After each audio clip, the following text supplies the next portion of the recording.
In today's video, I'm going to talk about one of those skills, one of those skill sets that really will improve just about every single area of your life, and that is emotional control. And I think this video, this concept will be particularly relevant, particularly valuable for anyone out there struggling with jealousy and possessiveness in their relationships.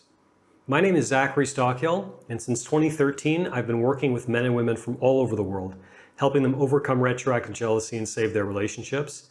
If you'd like more information about my work, please visit my website at retroactivejealousy.com. So what is emotional control? My own definition of emotional control is simply not letting your emotions control you, which might sound kind of trite and obvious, until you realize that I think many people in the world, and certainly myself in certain moments of my life, can be guilty of letting our emotions control us. We may think that we're running the show, but really our anger or our sadness or whatever is controlling the actions we're taking, is controlling the words we're speaking. You get the idea.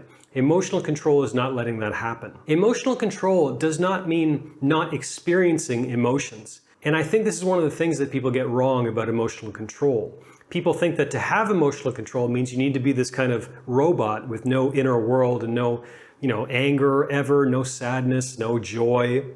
And that's not what I'm talking about at all. I'm simply talking about being aware of your emotions, making decisions based on your emotions sometimes, without letting your emotions take over your life, without letting your emotions control you, and without your emotions leading you to take actions and make decisions that cause future regret. So why is this important? Because people who lose emotional control get themselves into all kinds of really terrible, really challenging situations.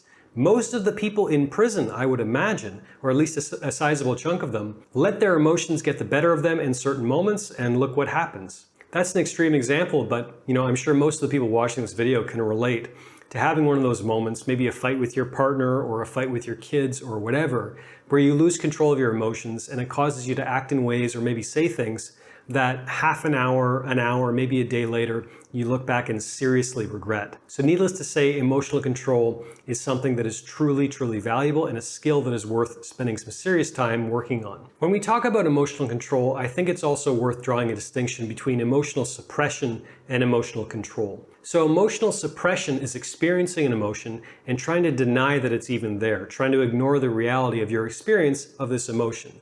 It's experiencing real anger and guilting yourself for feeling anger and trying to just kind of push it down, or worse, act like it's not there. And as I often say on this channel and elsewhere, what is suppressed eventually needs to be expressed.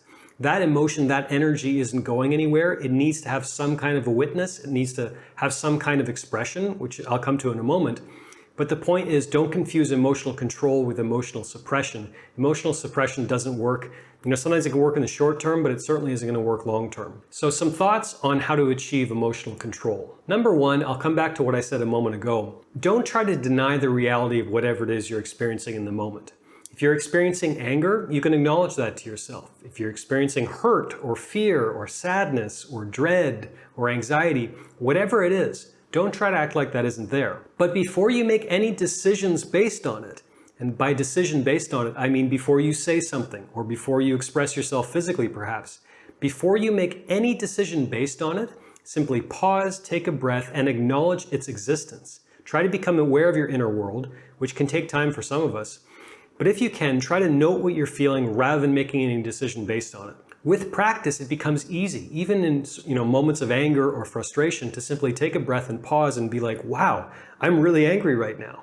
This situation is really upsetting me. I'm really hurt by what that person said, or I'm really disappointed in what my partner just said to me, or whatever it is. But there's a difference, again, between noting that anger or that hurt or whatever and making bad decisions based on it. And to make this even more clear, I think pausing and taking a deep breath can go a long way when you're trying to exercise your ability to have emotional control, when you're trying to work on your emotional control. So much of our problems in life really would be solved if in the moment we could simply pause, take a deep breath, and just take a little beat before making some irrational and perhaps destructive decision based on whatever emotion we're experiencing at the time. Because as I often tell people struggling with intrusive thoughts, the thought and your reaction to the thought are two separate things. They are not tied up inextricably linked in any way. And thus there's a decision to be made there in terms of choosing your perspective on the thought, dealing with the thought, how you want to respond to it, and all the rest. Emotions and emotional control works in a similar way. So here's the emotion, but your reaction, what you actually do with that emotional energy, is entirely your choice. Your reaction, the choice that you make with that energy, is not bound up in that energy itself. We can experience great pain, great anger, great joy, great happiness, whatever you're experiencing, without making irrational bad decisions based on it. Remember also that you don't have to believe every thought you have, and you also don't have to necessarily trust each and every emotion you have. I don't know about you, but I've had certain moments in my life, including very recently, when I felt a little hurt, or I felt a little angry, or I felt a little disappointed, or whatever. And once I paused, took a deep breath, and got a little distance from the situation, I realized that my feelings were my feelings. I'm not going to deny that they were there, but my emotions weren't taking into account the entire situation.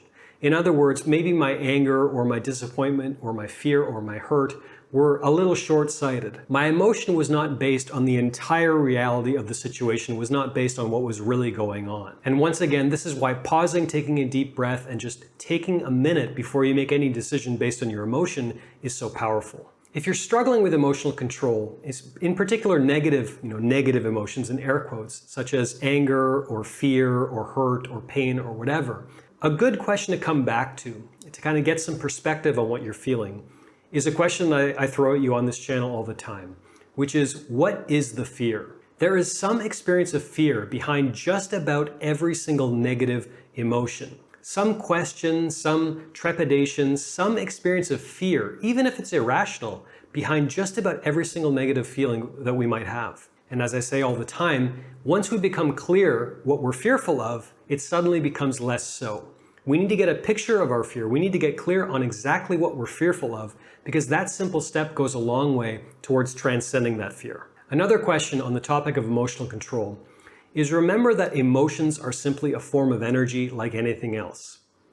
And energy can be neither created nor destroyed, it can merely change forms. So the obvious question is, what are you going to do with this energy? If you're feeling angry, if you're feeling sad, if you're feeling scared, if you're feeling hurt, whatever you're feeling, there is some positive use of that energy. That energy needs to go somewhere, and we often channel our energy in these moments into, let's say, bad choices, such as maybe yelling at our partner or saying something we regret, or losing our cool in a fit of road rage. Whatever it is, we often channel that energy into unproductive directions. So obviously a better choice is to do something different with that energy. There are a million examples of what you can do with negative emotional energy. Some of this can simply be exercised physically. I mean, I don't know about you, but I have some great workouts sometimes when I'm feeling angry or I'm feeling upset about something. You can channel that into good energy. You can channel that into a good direction, like a physical workout, for example. You can express yourself creatively. You can simply journal, or you can write a poem, or you can do whatever you want.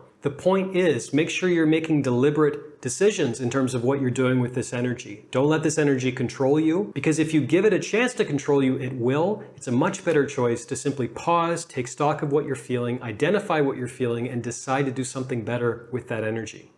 So there you have it. I hope you enjoyed this video. I hope you got something out of this. And if you did, please take a minute to let me know by clicking the like button below. I'd also appreciate it if you could please leave a comment telling me what you think. And while you're at it, please be sure you subscribe to my channel to be notified of new videos moving forward. Thanks again, and I'll talk to you soon.